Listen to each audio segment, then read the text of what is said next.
We live in a fantasy world now. Reality has been destroyed. This is the time that you really need to pay attention. The probabilities are overwhelmingly on gold's side. That is the best environment to see gold increase its value. Welcome to Palisades Gold Radio. I'm your host, Tom Bodrovics. Joining me today is Luke Gromen, founder and president of FFTT, or Forest for the Trees. Luke, how are you today? Thanks for joining me. Doing great, Tom. How are you today? Excellent. It's always a pleasure to speak with you, and I'm sure this time will be no exception. You know, you and I always have such interesting and profound conversations. But I want to start by talking about, the Fed's 50 basis point cut. That's obviously, the big news story of the current moment, let's say. So was it a surprise to you, and is it a signal that the Fed is far more worried than what it's presenting to the market? Yes and no. And what I mean by yes and no is I don't think they're worried about the economy. I think they're far more worried about the U.S. fiscal situation than they are presenting to the market. And that to me is the elephant in the room, which is the Fed's cutting rates because of the U.S. fiscal situation. And that is not bearish. That is not deflationary. And so to me, that is the biggest variant perception in markets by far. I'm still seeing most of the discussion around this Fed rate hike being framed around sort of the traditional growth, inflation, employment. And in my opinion, that's not what's happening here. What's happening here is U.S. true interest expense, which is interest expense plus the current portion of entitlements, is hitting 100% for the first time since the depths of COVID. And that leaves the Fed with two choices. Let that crowd out global dollar markets and touch off what we saw in late July. We saw it for a moment earlier this year. We saw it in the third quarter last year. We saw it in this third quarter of the year before, which is dollar up, everything else down except for gold. Or the Fed can start cutting rates and reduce true interest expense via two angles, two sides of it, which is cut rates when they shouldn't be cutting rates, which reduces interest expense, and juices asset prices, which is going to juice receipts on a slight lag, and that will get true interest expense back below receipts, just like they did in COVID. And the offshoot will be a weaker dollar and higher inflation on a sequential basis, and I think that's what we're going to continue to see. Mm-hmm. So if we combine that, you kind of mentioned this period of July. In July, you also wrote about the four very destabilizing things. So what are those four destabilizing things as well? Sure. So in July 6th, we wrote a report, the four highly destabilizing things just happened, part 2. And it was a reference to a report we wrote on August 1st of 2023 titled Four Highly Destabilizing Things Just Happened. And there were four things. They were oil prices went over $80 a barrel. The U.S. deficit outlook was increased meaningfully. The Japanese 10-year yield had broken out to the upside, and there was some sort of politically destabilizing event. In August 23, it was the U.S. being downgraded. In July of this year, it was the debate, the discussion to remove Biden. Trump hadn't been shot at yet, but that was a week away still. Mm-hmm. And the elections we had seen in Europe, which took a sharp turn right in the weeks ahead of that report. And so we said we've got this same toxic mix, which is destabilizing for risk assets. That's good for the dollar. It's not good for much else.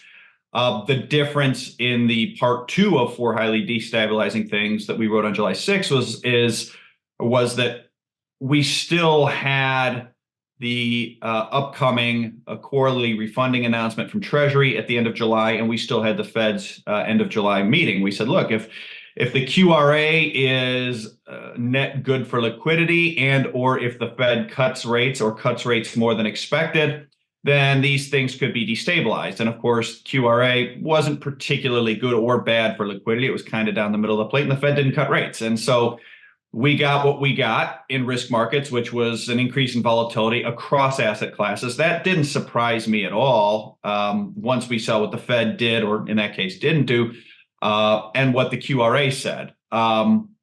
And I think I think that filters into what we just saw last week with the Fed, which is, in as they say, in league of their own, right? I've seen enough to know I've seen too much. I think the Fed saw enough to know they'd seen too much, and so they weren't going to take chances, and they wanted to play catch up on rates really fast, and that's where we are here today, I think.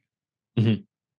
I think the structure of really the debt market right now is a big thing that I want to talk to you about. So why don't we kind of start by discussing that structure by asking if the gap between the Fed funds rate and the 2-year is discounting a recession and not a soft landing at this point. That's what it says.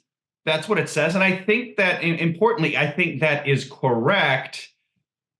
But I think a lot of the people citing it are not citing the appropriate reason why it is correct, which is to say, what is happening here is financial conditions are tight for the private sector. Financial conditions are the loosest they've been in 2.5 years. Mm-hmm. The financial conditions are tight for the U.S. government. True interest expense is right around 100% of receipts, and receipts are interest rate sensitive. So, look, if the Fed stands aside and says, we're just going to keep rates here and away we go, then then we will have the hardest of hard landings, which is a 3Q23 type scenario where bonds sell off, stocks sell off, the dollar goes up, gold is flat, and eventually starts going up alongside gold or the dollar. And we'll just keep doing that until the Fed and or Treasury step in with dollar liquidity, up to and including a debt crisis in the developed world. I don't think that's what's going to happen. And so as a result, and the reason I don't think, well, forget what I think, it doesn't matter. The fact is the Fed has repeatedly shown, Treasury has repeatedly shown 5 or 6 times since 2019, they will not abide Treasury market dysfunction. Mm-hmm. Full stop. And if they won't, and if they will continue to not, and that's my working assumption, then that's not going to be allowed to happen. And that, to me, is the real message of the 2-year Fed funds, which is credit conditions are getting tight for the U.S. government. And then from there, the investment decision gets pretty easy as an allocator. Mm-hmm. Do you think the U.S. government is going to allow itself to be defunded by private debt markets, by the markets, or don't you? And I think there's zero chance of that being allowed to happen. And so, the Fed is going to kind of wave their hands and say, oh, we're cutting rates because of employment. It might get bad. And, mission accomplished, blah, blah, blah. They're doing it because the U.S. fiscal situation requires it. Financial conditions for the United States government were getting tight again. And so they're cutting rates. Mm-hmm. How are Treasury receipts and recession related in this way? Usually in recession, Treasury receipts fall, right? Call it 20%, and sort of a plain vanilla recession. And if you get a really bad one, they can fall 30, 40%. Ultimately, if you get a recession, and again, I do not think we're going to have a recession, full stop. If you do have a recession with U.S. deficit already at 8% of GDP, deficit's going to be 13, 14% of GDP. Because in a plain vanilla recession, last 3 recessions, the deficit has risen by 600 to 1,200 basis points of GDP, right? So 600, 800, 1,200. You throw out the 1,200 because it was a kind of a special case with COVID. Say 700 basis points on 27 trillion GDP, it's $1.9 trillion. You're talking about $4 trillion deficit. That's 13, 14% deficits. In a twin deficit country, having a recession, you don't buy the long-term debt of that country. You just don't. You buy sort of anything but the long-term debt of that country because it's pretty inflationary. And if it's not inflationary, if they're not printing the money to finance themselves, then you got far worse problems. Then that's the hardest of hard landings. So really, even if mathematically you could have a recession at 8% of GDP deficits, which I don't think you can, it's simply not going to be allowed to happen because, again, it touches off a fiscal crisis. I remember the last time we spoke really talking about this idea that we're not going to have a recession exactly because of these reasons. And I think it comes back to this situation that we're facing of, exactly what you're saying, this high debt situation, and the fact that conditions are getting tighter for the federal government, right? So who is now buying most US debt? I recently saw the chart that you posted of foreign central bank holdings of US Treasuries versus, there's basically two lines on that chart, and we'll put it up in the video. So if you can explain that for us, I think that helps kind of round out this idea. Yeah, so I mean, that's almost really the original catalyst in all of this, which is in 2014, global central banks stopped buying treasuries on net for the first time in 70 years. Mm-hmm. And that led to a very predictable set of circumstances, which is US deficits begin crowding out global dollar markets, rates go up, dollar goes up. As that happens, foreigners have less ability to buy treasuries, not more, so they start setting, and it feeds on itself. And so there have been steps taken in the intermediate this entire time where US money market funds were regulated into buying more treasuries at the front end. US banks were regulated into buying more treasuries at the medium and long end. Pensions were incented into buying more treasuries in 2018 under the Trump administration.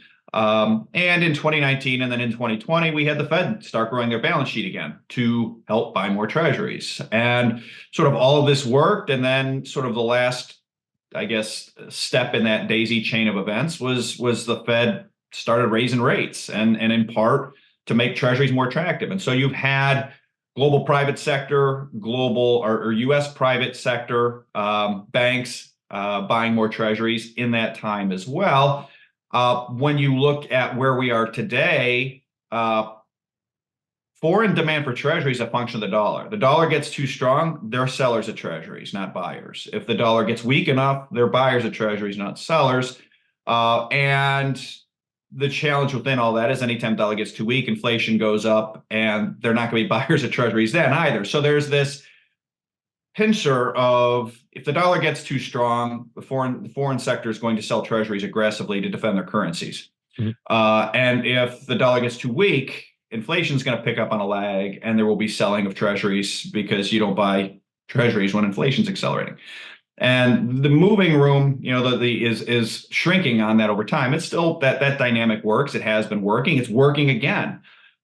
We've seen a pickup in foreign demand for treasuries over the last 6 months, 12 months, as the dollar has gone from 107 to 100 on the DXY. Now, within that, who are the foreigners buying treasuries? Well, China has sold over the last year a little bit. It's not them. Japan has sold over the last year, so it's not them. Number 3 is the UK. UK is a twin deficit country that's having fiscal problems of its own.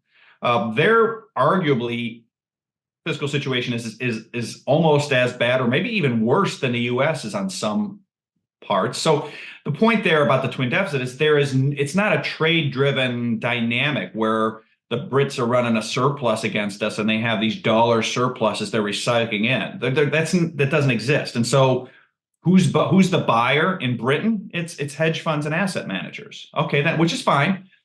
But hedge funds are much more fickle creditors than central banks, than Japanese insurers or Swiss insurers.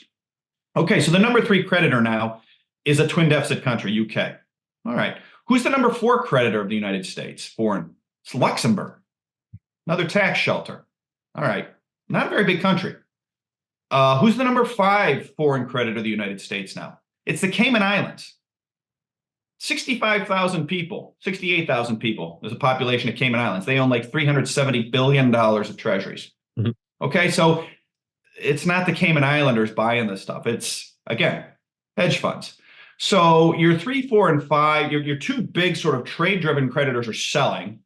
And your 3, 4, 5 that have been by far the majority of the increase in foreign demand for US treasuries over the last 12 months are hedge funds, tax shelter, and hedge funds, which again, okay, fine, but they are far more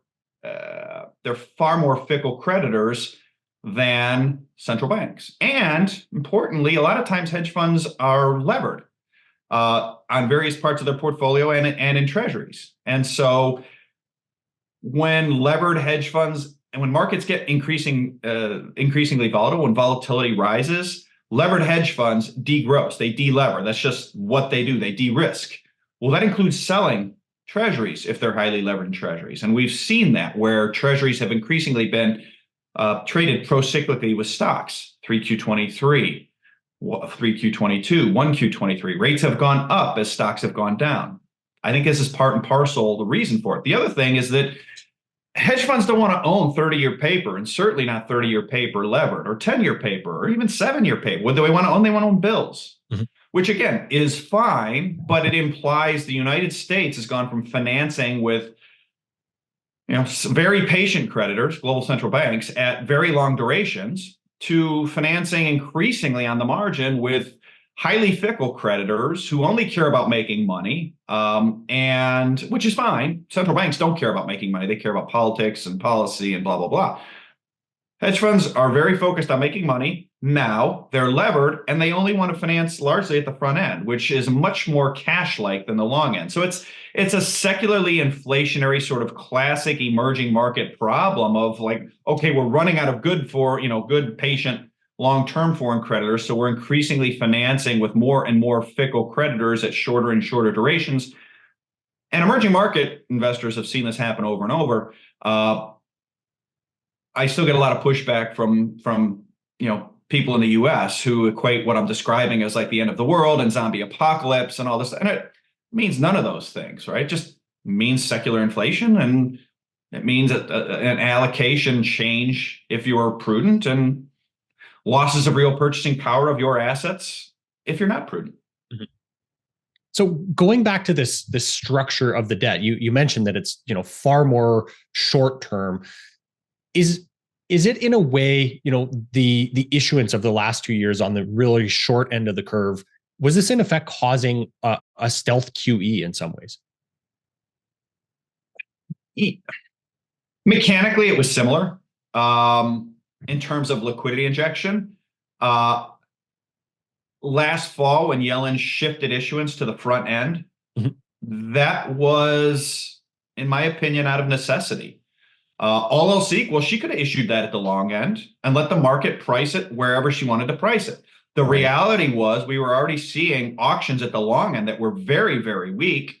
I mean, you saw a 5 basis point tail on I think it was a 30-year auction last November that was, to guys I know that have been trading bonds their whole lives, that was jaw-dropping to them. And so in that world, had Yellen said, we're not going to shift to the front end, we're just going to continue issuing at 30 and 10-year paper, wherever the market takes that paper, prices that paper, great. But the reality is that in all likelihood, that would have pushed a 10-year yield well above 5%.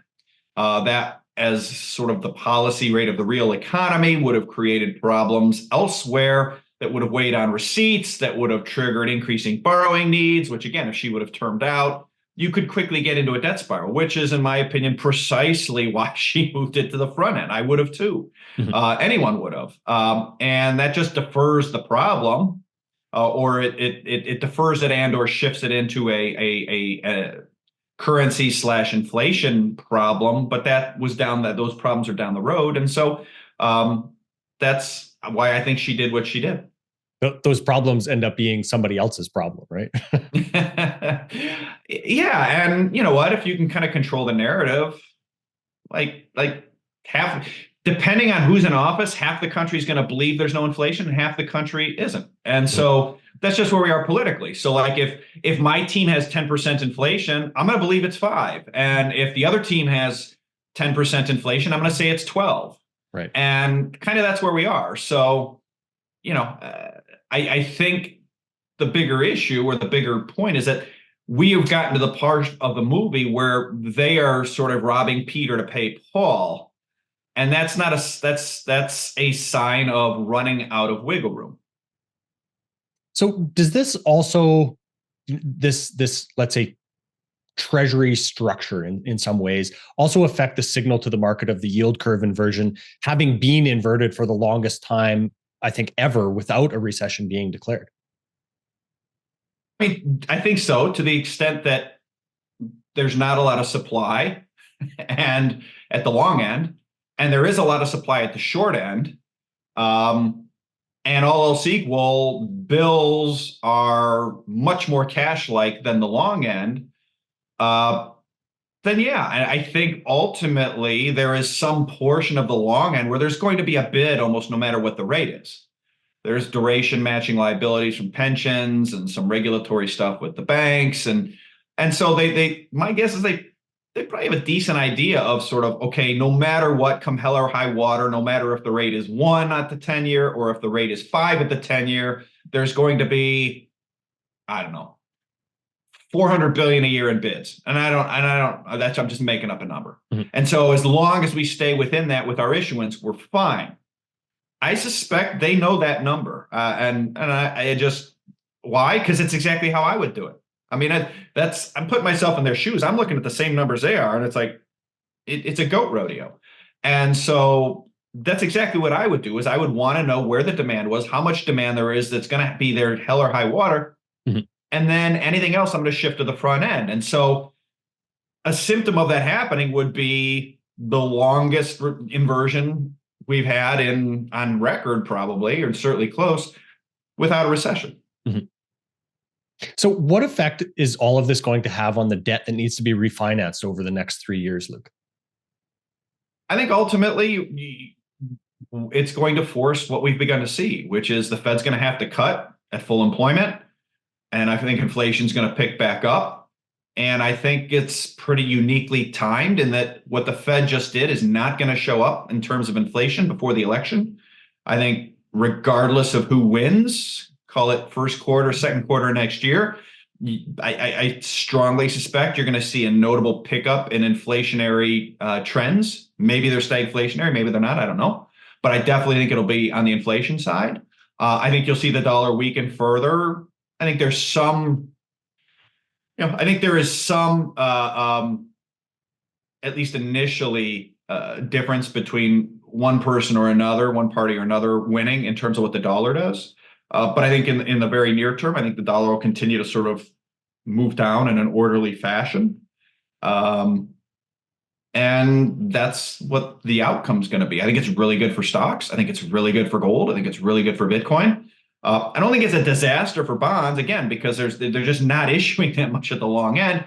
I mean, I do think the long end will sell off here a bit. I think the 10-year is going back over 4%, 4.25%, something like that. That's when the market realizes we're not going to have a recession and then inflation is picking back up. But that's not a disaster. And ultimately, if you can get stocks high enough, you can get receipts back up. You can get receipts back up enough above true interest expense that then you can kind of go back to like, oh, oops, we screwed up again. We're going to start raising rates. We can get back into this higher for longer discussion, and we can kind of wash, rinse, repeat this whole, last 12 to 18 months that we just had of like, oh, we need to inflate to support the Treasury market. Okay, let's do that. Okay, stocks are up enough now. Now we got inflation picking up. Now we have receipts up enough. We can start raising again, and try to sort of break and spur, break and spur, break and spur. Man, just ultimately they're going to have to go straight spur. But maybe there's a couple more iterations between here and there. Yeah, it seems ultimately, obviously, like these cycles are getting shorter and more dramatic, right? Yeah, and that's just a function of the debt at the end of the day. Like everyone wants to say, oh, it's never different this time. It's never different this time. Well, when was the last time the U.S. had a tightening cycle that high or that fast? Well, probably 40 years. Okay, when was the last time we had one that fast with debt to GDP at 120? Never. Mm-hmm. How about with deficit at 7? Never. How about with net international investment position of the United States at negative 80% of GDP? Never. Okay, so why are you applying something, your formula, your roadmap of the last 40 years to something that's very clear? And these aren't like little on the margin differences. Like this is like saying like, well, I'm going to run the offense I ran to play against, Joe Blow Public High School last Friday night, and I'm going to take it down to Tuscaloosa and play Alabama. Like, good luck. Like, it's like night and day different scenario. So same thing with this. So we're going to get a night and day difference. And that's, I think I said at the top, I think that's the big variant perception, which is it's so different. It's so obvious that barring some sort of productivity miracle, they have to cut rates. They have to keep liquidity high enough for the government. And that's really good for stocks, nominal GDP growth, inflation, gold, Bitcoin. It's just so obvious to me. And, you know, challenges, there's a whole slug of investors that they don't believe that for any number of reasons. But, you know, at the end of the day, they'll believe it sooner or later. I think that's a great way to put it, Luke, is that they'll believe it sooner or later. But I want everybody to agree with me just later. Yeah. Yeah. You want to be first in that trade, right? Luke, just to, let's say, drill down a little bit about what this debt level means right now. How high is this debt level, and what is that expense eclipsing at this point? Well, I mean, it's obviously the highest it's been since World War II, debt to GDP. And, you know, it's funny. I had someone really getting after me the other day. Like, well, it was that high in World War II and nothing blew up. I'm like, no, nothing blew up. And I'm not saying anything's going to blow up now. What I'm saying is when it was that high after World War II, U.S. real rates went to negative 13%. In other words, real inflation was 13%, 13 percentage points higher than the rate on the 10-year. The Fed was doing yield curve control. They were capping with printed money the 3-month T-bill at 3/8% and the 10-year at 2.5%. And so, like, again, there's this sort of one side of like, well, it's happened before. Well, sure. And the world didn't end. No, the world didn't end. But if you had too much of your wealth in long-term bonds, you got screwed on a real basis. You got paid every dime you were owed. It's just the S&P went up 5x and you made, 2.5% a year for 5 years. Congratulations. Thank you for your donation and delevering the U.S. balance sheet from 110% to 55% from 1946 to 51. Some version of the same thing is going to happen again. It's a mathematical certainty. And I don't know what the Fed was doing. I mean, I kind of do. It was, I think, a political move in 22, and I think it was a political move last week. And it's ironic, Powell didn't want to be Volcker, but if he didn't want to be, or didn't want to be the next Burns, excuse me, he wanted to be Volcker. You don't get to be Volcker with debt to GDP at 125. Volcker was Volcker because debt to GDP was 25%, 30%, and deficits were 2%, maybe 3% of GDP. Apples and oranges scenario. And so now, because he tried to be Volcker when he should have let inflation run higher for longer, 22 and 23, but he had to get, help certain people get reelected, I guess, whatever, in the 22 midterms. Ultimately, now interest is over $1 trillion. It's bigger than defense. And it's bigger than defense for the first time in 70 years. And, we've highlighted that multiple times. Neil Ferguson highlighted that recently. And I thought the way he framed it was super important, which is you go back multiple centuries, every time a hegemon's interest expense, its debt service goes above its defense, doesn't stay a hegemon for very long. And again, everyone likes to say, oh, it's never different this time. But until it's never different this time sort of, shatters their worldview. Then they're like, oh, well, that's not going to happen this time. Like, it's friggin' math. Math doesn't care. And so ultimately that mistake, the Fed's mistake, paradoxically this time, was fighting inflation too soon. They needed to get debt to GDP. They needed to let inflation go work away debt to GDP back to 70, 80% of GDP. Politics, I think, forced them to start tightening with debt to GDP from 130 down to 118. Well, we're right back to 125 now at full employment. And now, for the first time in modern U.S. history, U.S. interest expense is more than defense spending. And so, they got to cut rates. They got to cut rates, and they got to cut them aggressively. Yeah, I think again, that's all of this ends up boiling back down to that, that interest expense scenario, and getting that back under control, hopefully, is the biggest part of their priority sheet right now. But you mentioned that these were political decisions, the last couple decisions that they made. Why do you say that, Luke? I think the 2022 decision to raise rates was a political decision. I think when you came into 2020, so you went out of 2020, and there was a report written by Larry Summers and Jason Furman, who had been chairman of the chief of economic advisors, Council of Economic Advisors, excuse me, under, I think, Obama. Anyway, and this white paper was reviewed by Bernanke. It was reviewed by Rogoff. It was reviewed by Olivier Blanchard, former chief economist of the IMF. And the report said basically sort of like Dick Cheney's famous comment from 2004, where Reagan proved deficits don't matter. And this white paper at the end of 2020 said, look, we can inflate, and as long as the rate on the debt stays below nominal growth, we have infinite debt capacity. They said, like, literally, they said that, there's infinite debt capacity. And from a mathematical academic standpoint, it's 100% right. Mm-hmm. The release valve's inflation. And not even inflation. They don't care about inflation. They only care about inflation when it becomes a political issue, right? So they write this white paper in December 2020, November 2020. Okay, great. And we highlighted for our clients at the time saying, they're telling you what they're going to do. Like, buy stocks, buy gold, buy Bitcoin, buy it all. Don't own bonds. Don't own long bonds, especially. They came out in early 21 with more stimulus. Okay, they're running the playbook. And this is, oh, by the way, the exact same playbook they laid out. Former Fed Chair, Vice Chair Stan Fisher and a couple others laid out in August of 2019 in a BlackRock white paper, where they said, look, in the next crisis, we're going to have to inflate and go direct with fiscal spending and keep rates down. And so in 21, it looked like that's exactly what they were doing. And then all of a sudden, like summer of 21, we're seeing inflation really pick up. Fed started jawboning, this is a little bit of a problem, call it June 2021. They continued through the year, though. They didn't start hiking then, not till Powell got his job secured in November or whenever it was, when he was reapproved by Biden. And by that point, inflation was becoming a serious political issue for the Biden administration. And I think that's why all of a sudden they had to do it.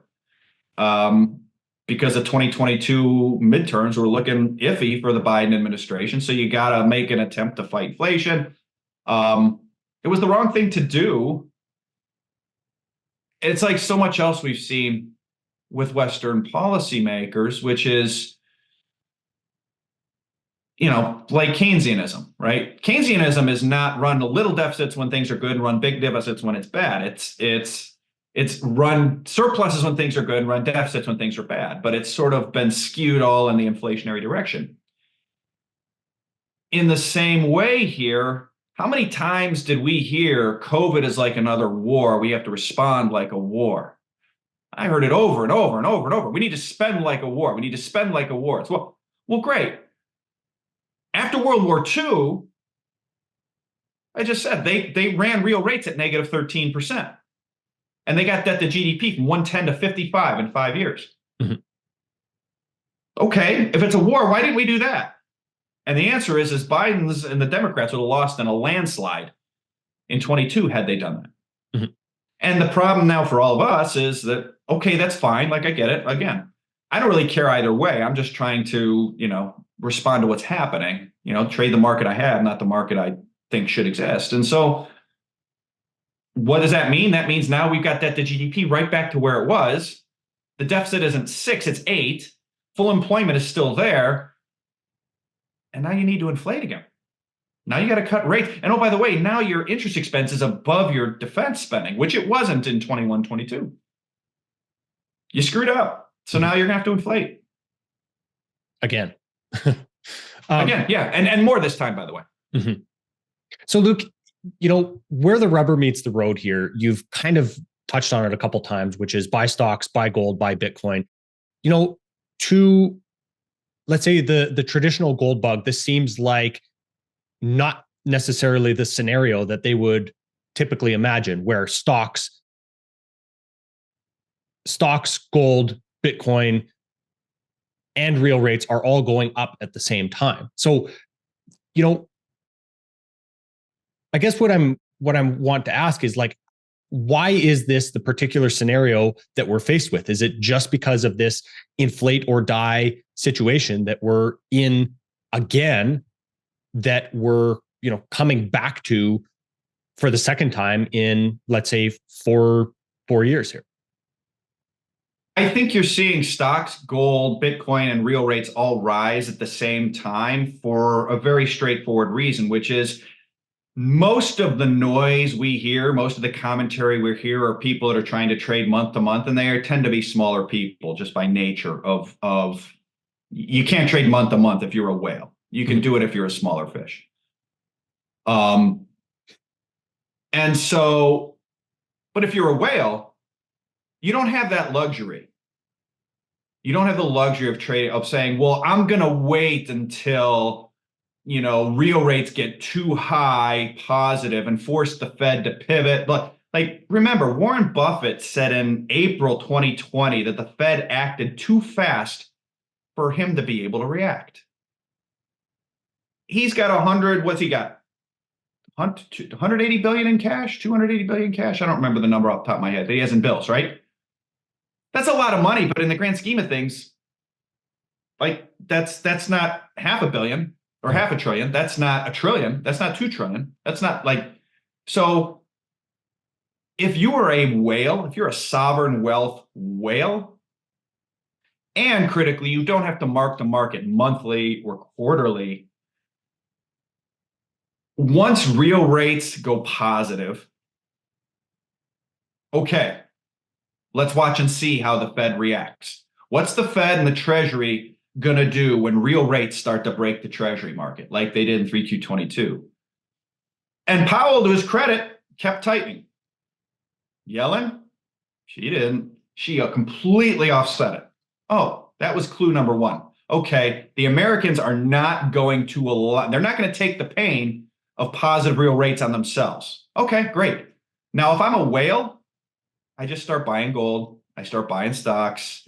I start selling treasuries. And that's right where we saw gold and real rates start to diverge, to the puzzlement of many in the West.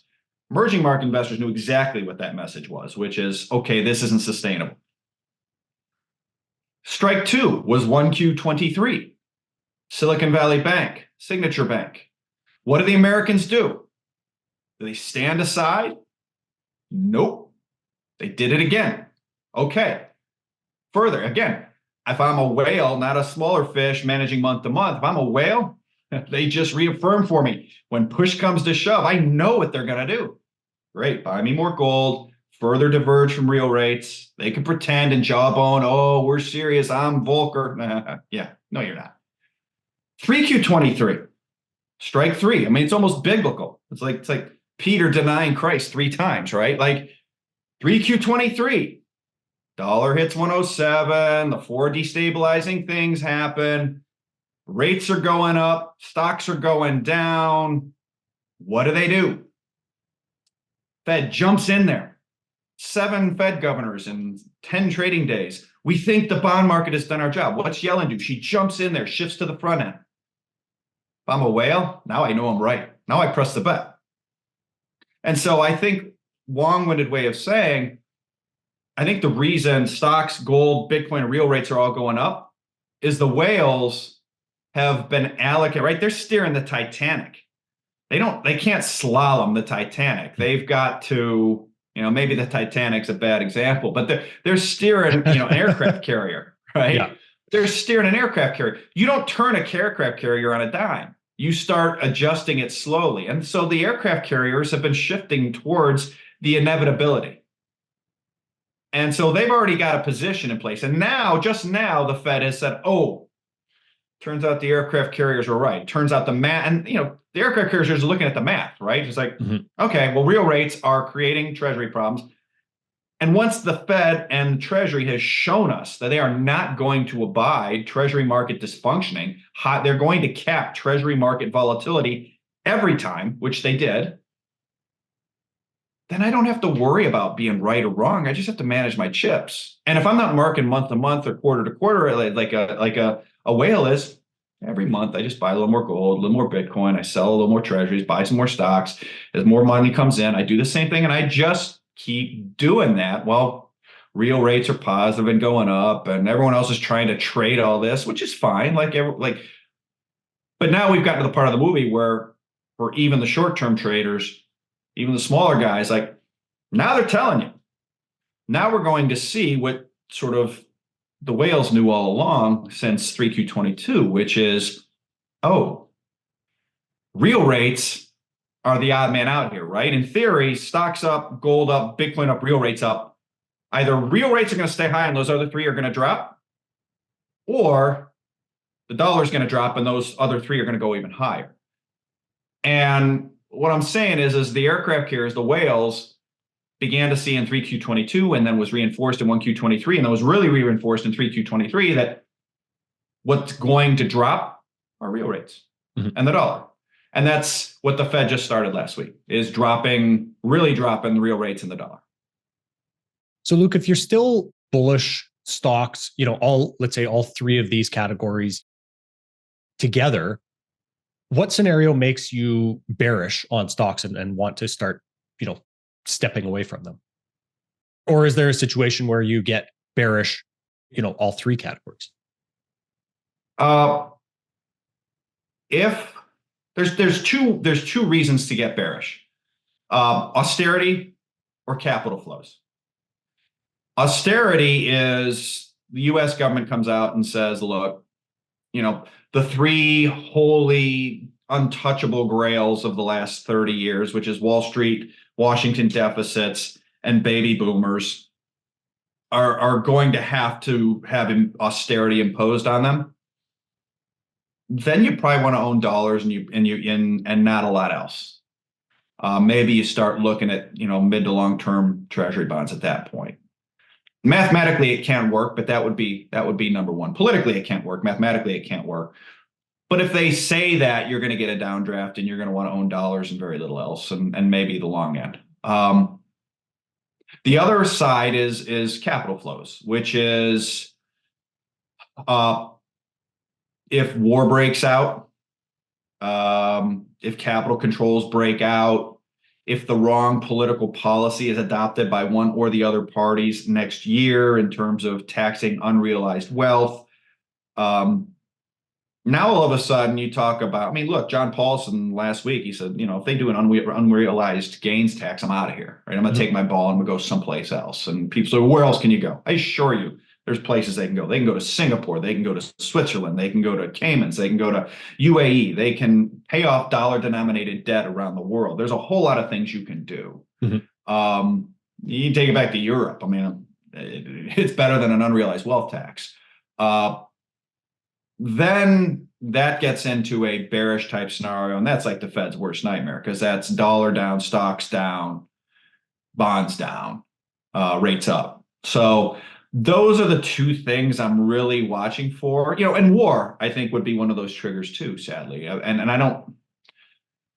I'm hoping the cooler heads prevail. I get the sense cooler heads will prevail, but going to war with Russia or China, you're going to want to own gold, maybe some dollars, probably some dollars. But you're not going to want to own a lot of else, at least on a real basis. Everything's going to go down against gold. Well, and in one way, I guess, that ends up achieving one of the outcomes that they want, because war is so inflationary, correct? Not the way that they want it to be, but at a base level, I guess. I think they want the inflation the way they want. I don't think the elites anywhere in the world want outright war, world war between the U.S. and say Russia, or U.S. and China. At least they shouldn't, because really, look, if you're worth more than, I don't know what the right number is, 20 million, 50 million, 100 million, something like that. If you're worth more than that, like there's basically, no way that you're going to like lose financially for the rest of your life. Like you're done, you're set. Mm-hmm. With the exception of war or some sort of hyperinflation, right? You get into a war. What's the value of Apple if there's open war between the US and China? I don't know. We're going to grab their treasuries here, is what people will tell you. I agree. Any assets they have here, I agree. And they're going to grab all our factories. Mm-hmm. And so, like, when Apple says I can only make, I can only make 1/10, 1/5, 1/10 the number of iPhones, or maybe, 1/100th the number of iPhones as I used to make, maybe in 6 months. What's the value of Apple? I don't know. It's probably lower than where it is today. And then you go, okay, well, how many people in the Bay Area, San Francisco, have pledged Apple stock as their asset against their house that's valued at some big number? Mm-hmm. I've heard more than one or two.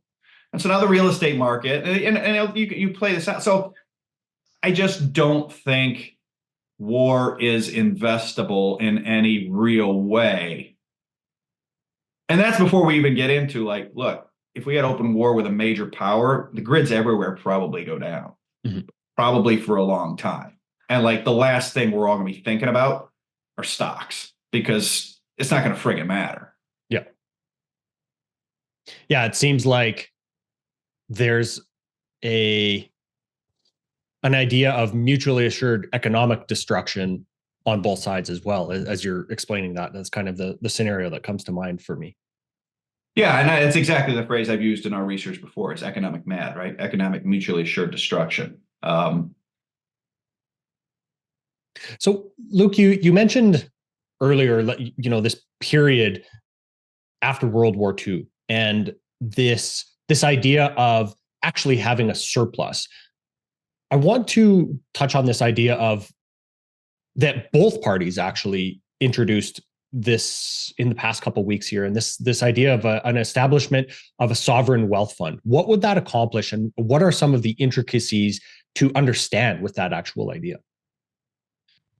Yeah, that one for me was, I watched both Trump and then the Biden administration float this idea of a sovereign wealth fund, which I kind of laugh, because a sovereign wealth fund is wealth, right? In other words, you engage in trade, you have a surplus, you redeploy that surplus into assets, sovereign wealth fund. You're unlevered. The US doesn't run a surplus. Yeah, keyword being surplus. So where are we going to get the money? And then they're like, well, we're going to borrow it. And if we can borrow it at 5 at the front end or 4 at the long end, and we can invest it and make money, we can make 7 or 8% a year, 10% a year, then that's a sovereign wealth fund. It's a sovereign wealth fund with an asterisk. That's not a sovereign wealth fund in a purest sense. That's a carry trade. That's your sovereign engaging a carry trade, which, okay, fine. My question is, why are they doing it now? Why is this coming up now? They could have done this at any point going back 80 years. Why not? And the only conclusion I can come to, the one that makes the most sense to me at least, is because they have to. They need someone to finance themselves. So now we're getting into the part of the movie where we're going to borrow from ourselves, invest in our stock market, and sort of bid up stocks using money we're borrowing from ourselves. And I can see why the academics love it so much. It makes perfect sense, right? It's kind of like saying, like, well, if we keep rates below nominal GDP growth, our debt capacity is infinite, which is 100% true academically. As long as you find a sucker at the card table who's willing to lose money on a real basis on 35 trillion in debt and growing rapidly. And of course, there is no such private sector sucker at the card table. So, like, Fed, capital controls, regulatory, financial oppression. I don't know who you're going to get to sort of, buy bonds at 5 when the U.S. sovereign carry trade fund is earning 12% clip in stocks. So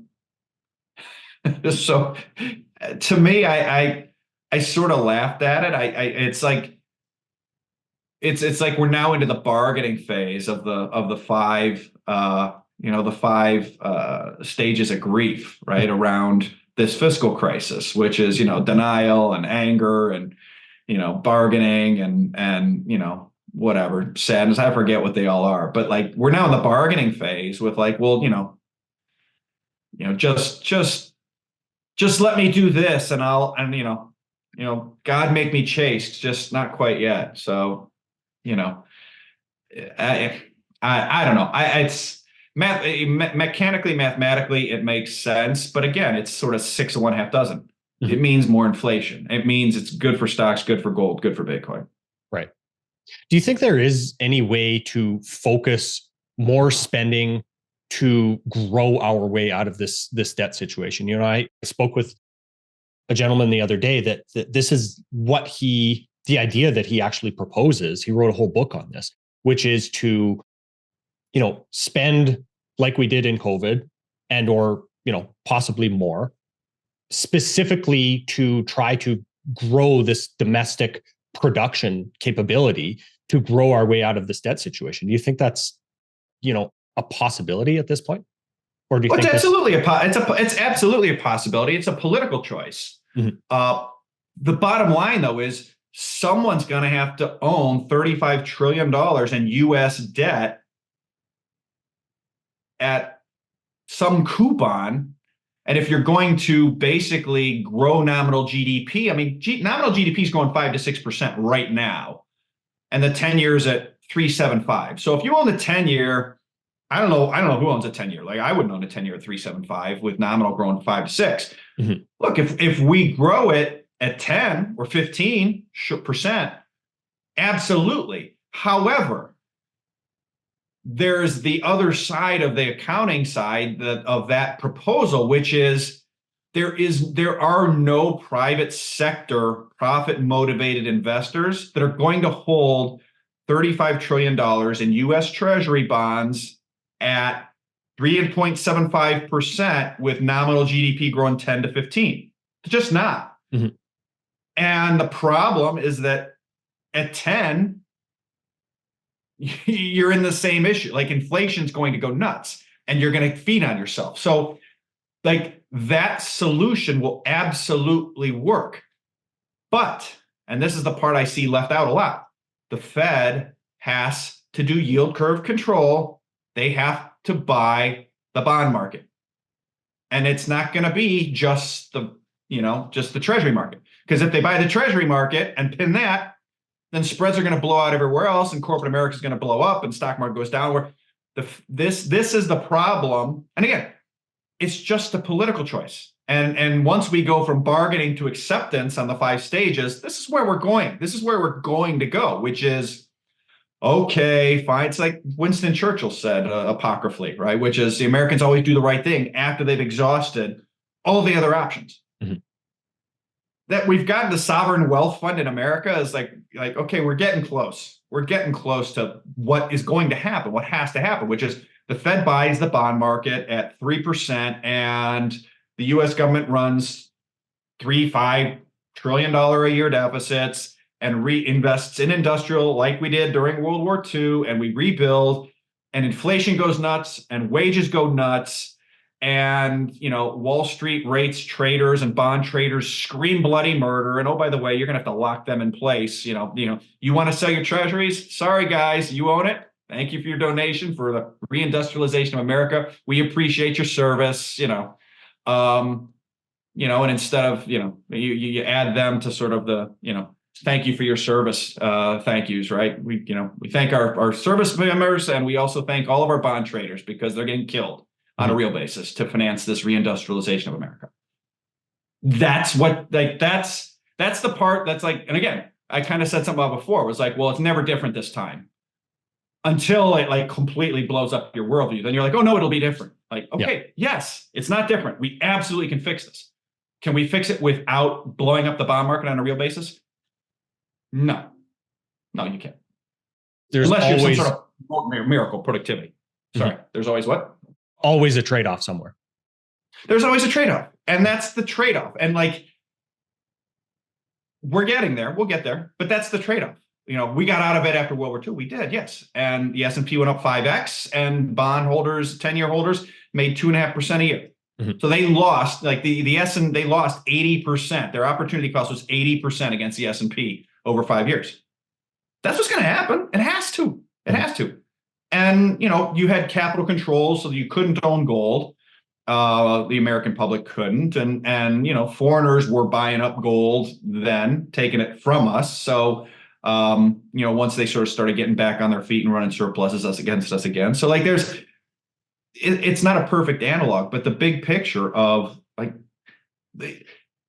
it's a political decision. And the only palatable political decision ultimately is kill the bond market on a real basis. Everyone gets paid every dime they rode, but you lose a lot of money on a real basis, and you invest in America. That's it. And that's the right thing to do. Are there any other possible solutions to this problem? Like I've heard putting gold out on the yield curve. Are there any other ideas like that that you think have any weight to them? There's always again, it's always about trade-offs, right? You could put gold out on the yield curve, right? So all of a sudden you say, look, we're going to, you know, every 30-year bond is going to be at 2.5%, and it's going to be, you know, I don't know, 20 grams of gold or something. So I'm just random number, right? So you basically, you know, there's going to be part of gold, but that can't happen at $2,600, $2,700 an ounce. You're going to run out of gold. So yeah, that implies you know, America doesn't have the gold to float that at 2,600. Gold's going to have to be 5,000, 8,000, and then throw it out on the curve. That would work. You can, and I've highlighted this a number of different times. If you look at the Federal Reserve, the Financial Accounting Manual for Federal Reserve Banks, it's in their rule book, their accounting rule book. The Treasury can instruct the Fed to revalue gold higher mechanically. That deposits money into the Treasury general account free and clear, no debt offsetting it. And every $4,000 an ounce of gold is roughly $1 trillion into the TGA. So again, you could take gold to $10,000, $20,000 an ounce and put $2.5 to $5 trillion into the TGA and then invest. And that's going to delever the balance sheet right away. But here too, same thing I talked about before, no free lunch. Inflation's going to pick up, but that's in the cake at this point. Right. The other thing you could conceivably that would, you know, that would, and again, I'm always careful with how I phrase this. This is not something I'm asking for, hoping for, seeing occur. But look, right now we're spending $3.3 trillion a year in baby boomer entitlements for the richest generation in world history. That 3.3 trillion is about 70% of US receipts. If something happened to the baby boom generation where the sickest 20%, 30%, 40% of boomers died in the next 2 years, then you're going to have you're going to have a significant decrease in your entitlement spend, and that's going to buy you a ton of time. And you have a significant increase in sort of a wealth pass down effect to, you know, younger, higher spending generations because of the stage of life they're in, and you're going to get growth pickups. Again, it's not something I'm hoping or what think is going to happen, but mechanically, if you look at if I'm being an honest analyst and just say, look, here's the mechanics of this, that's another thing that would change, that would force me to completely change my view. Mm-hmm. Luke, because of the value, let's say the relative value of currencies here, China is kind of pointed at as needing to devalue the yuan. How have they, in real terms, done that over the last 2 years? Yeah, there's been a lot of people saying they need to devalue the yuan against the dollar, and I think that's wrong. China's nuclear power, they can build a nuclear plant for 80% cheaper than the Americans, mm-hmm. which tells us, if anything, the yuan is wildly undervalued against the yuan. because nuclear power is nuclear power. If we look in reality, the yuan's fallen like 50, 60% against gold over the last 2 years. And I think that's really what one of the games that is afoot in terms of how China is playing it, which is the yuan's floating against gold. And so that works out well if you're engaging in commodity trade with China and you're accepting yuan for oil or iron ore or copper or something. And now you are long yuan, you can do two things with that yuan. You can buy Chinese goods. China's the factory of the world. And with anything you have left over, you can buy gold. And as gold just rises and rises and rises against yuan, you end up with more purchasing power in yuan terms. You can buy more stuff from China, which is good for you. It's good for China because now China has more to sell you. And now when China sells more to you, they're going to need more of your oil and copper. It's a very virtuous economic trade cycle. And I think that's one of the things that are afoot that are being developed and pursued by the Chinese that I don't think are really appreciated in the West as much as maybe they should be. Mm-hmm. What is the significance of Russian banks running out of yuan? That's one that I wrestle with because I think ultimately the significance of it is that the Chinese are going to lie about, like,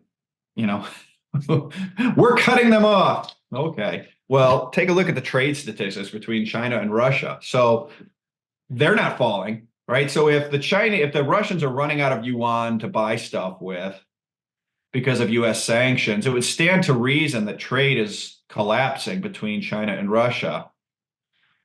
And the reality is, like 2 weeks ago, I read on one day that, the Russians are running out of yuan because of US sanctions. And then on the next day, in like the same paper, I read that China is supplying Russia with so many weapons that we're having to consider additional sanctions on China. And like one of those things can be true, but not both. Like, because the Chinese aren't just making weapons and giving them to the Russians without payment. Mm-hmm. So, like, I don't know. I take the Russians are running out of yuan with a pretty big grain of salt. Like, they're clearly getting around it because otherwise trade would be going to zero. And right. It's not. It's at all-time highs, both directions, by the way. Mm-hmm. Do you think that, this, let's say, the noise being made about the BRICS alliances or the BRICS alliance and how that is such a threat to the US dollar, do you think that is the strength of that alliance is a little bit overblown because of historic and, even current animosity between some of the members, for example, like China and India? I think that can absolutely be a threat. If US policymakers were smarter about their strategy, I think that they could lever I agree, in some cases, some deep-seated levels of distrust between the Chinese and the Russians and the Chinese and the Indians. And what I mean by that is like, all you have to do is shut up. In other words, like, the Chinese and the Indians might not like each other, but for as long as you keep making it clear every day, every week, that if they don't hang together, they're going to hang separately, and the Americans are going to be the hangman, then you do what we did with the Russians and the Germans in World War II, which is like, look, we don't really like Stalin, but like, he is absolutely putting it to the Germans. 8 of every 10 Germans that were killed in World War II were killed by a Russian, not an American, not a Frenchman, not a Brit, right? So like, it's the same kind of scenario, which is, do we have deep-seated differences with the Soviet Union in 1942? Absolutely we do. And just as soon as the Germans are done, we'll get into it with the Soviets. And so that's why I say, like, I think the strategic use of this reality that there are some very big differences between those two is just such a shortcoming of American strategic policymakers. Stand aside, shut up, let them fight each other out. But every time you open up your mouth and say, oh, we're going to fight the Russians, or we're going to cut off you're making it crystal clear to them that if they don't hang together, they're going to hang separately. And so I just kind of, every time I hear something, I just shake my head and go yeah, eventually it might matter, but on current course and track, is it going to matter before our fiscal crisis forces us to either cut or print? I don't think it's going to. Mm-hmm. Yeah, it always seems like, again, this trade-off between the currency and the bond market is the bigger problem that we're really facing. And, as you said, barring some type of productivity miracle that's neither too soon and too great and or too late and not big enough, it needs to be what's the right idea I'm thinking of, the three bears, the the Goldilocks porridge, right? The Goldilocks productivity miracle, that there's this problem that we have to, I think, honestly consider and honestly understand what the outcome is of. Yeah, I mean, I see, look, the ruble is rubble, right? When did we hear that? 30 months ago? The Russians are going to collapse. There's going to be a coup against Putin. At some point, all of that just gets swept under the rug. That's a strategic error. It's the same strategic error of thinking, well, if we just get these two, maybe we can get China and Russia to fight. All we got to do to get China and Russia to fight is just walk away and go take care of our own stuff. Mm-hmm. But, that's why I'm not in the government. Again, those political decisions, right? I make it very flip and very black and white, and it isn't. There's puts and takes, and it's much more shades of gray. But the key is that, so is it black and white to say, well, those two don't like each other. And so, yeah, they don't like each other. They do have some issues. And, I may not like Joe Blow, but if Joe Blow is keeping, Jack Blow from killing me, well, then I'm not going to kill Joe Blow quite yet. Mm-hmm. I'm not going to get in a fight with Joe Blow. That would be the stupidest thing I could do. Mm-hmm. Luke, one of the last things I wanted to kind of touch on with you is asking if gold and oil in some ways are really proxies for, let's say, world debt and economic activity. And what can the gold to oil ratio tell us about where the world is headed? So to me, the gold to oil ratio was always a temperature gauge for the petrodollar system. In other words, when the gold to oil ratio is low, the petrodollar system is very healthy. And the dollar system more broadly is very healthy.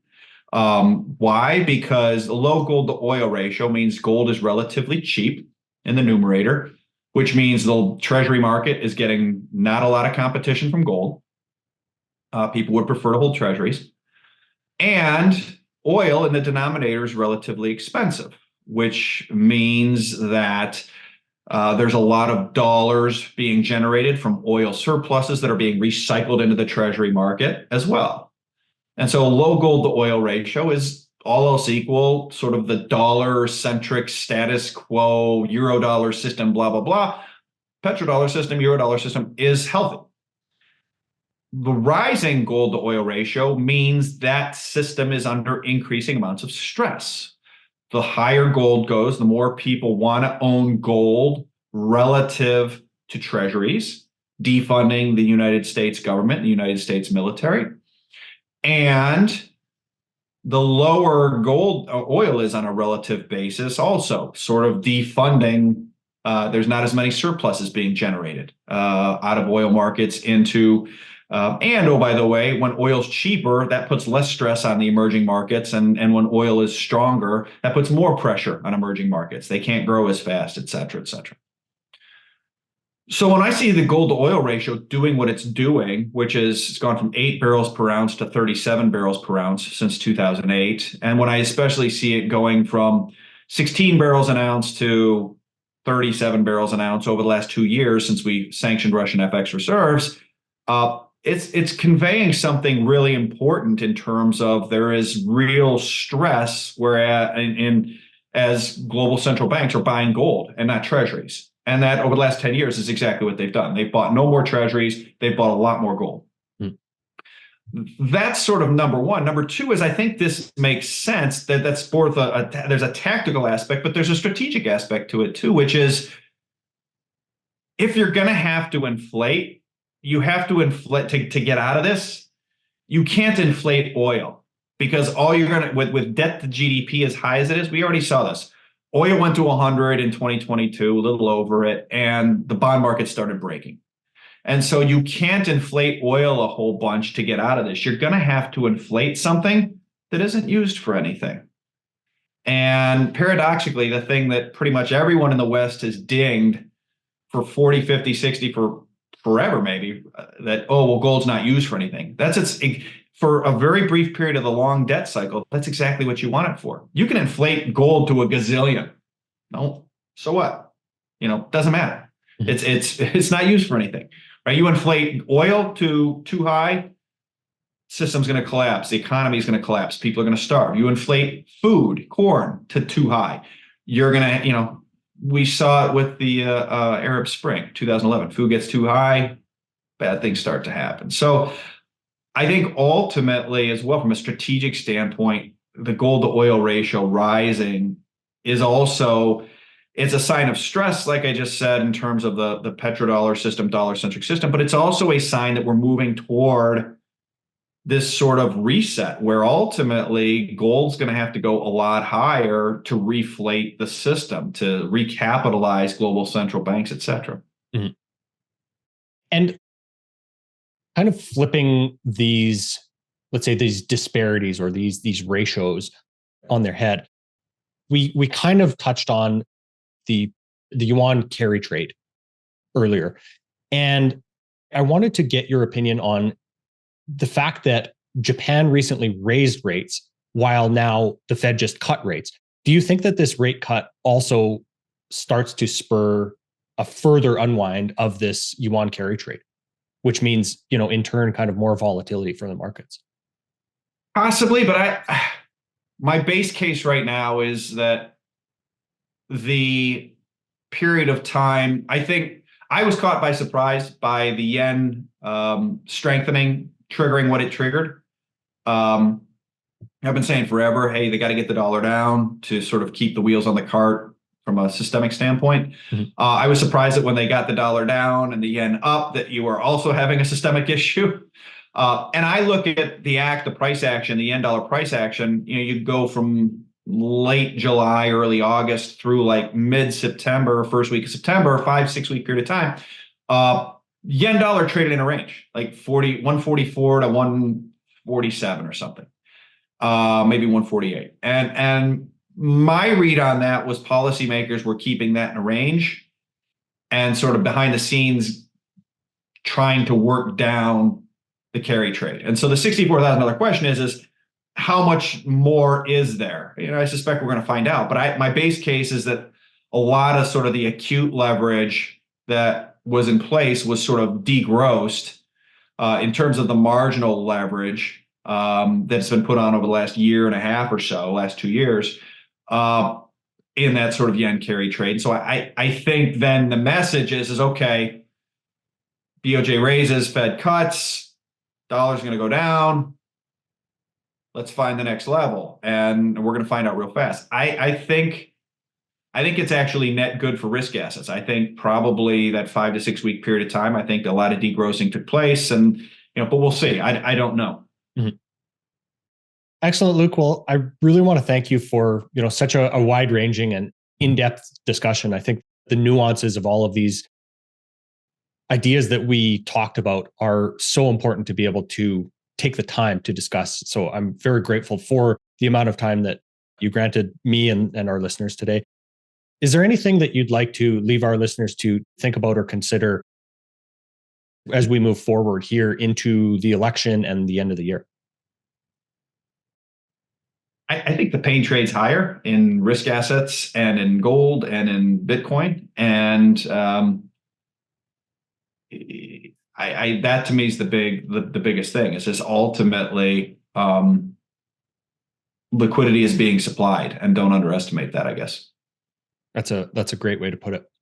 So for those listeners that don't already follow Luke, excellent Twitter follow at Luke Gromen. And as well, you put out excellent research papers that are full of charts, very in-depth stuff. And that's all available at Luke's website, FFTT-LLC.com. Luke, thanks so much again for your time today. Really, really appreciate the in-depth discussion here. Thanks for having me back on, Tom. I really enjoyed our conversation as always. Always a pleasure. Thanks. This podcast is for general informational purposes only. Nothing on this podcast should be taken as investment advice. Guests on this show are not compensated for their appearance. Listeners are urged to educate themselves and make their own decisions. Do not base any investment decisions on the information contained. To view our full disclaimer, please visit our website.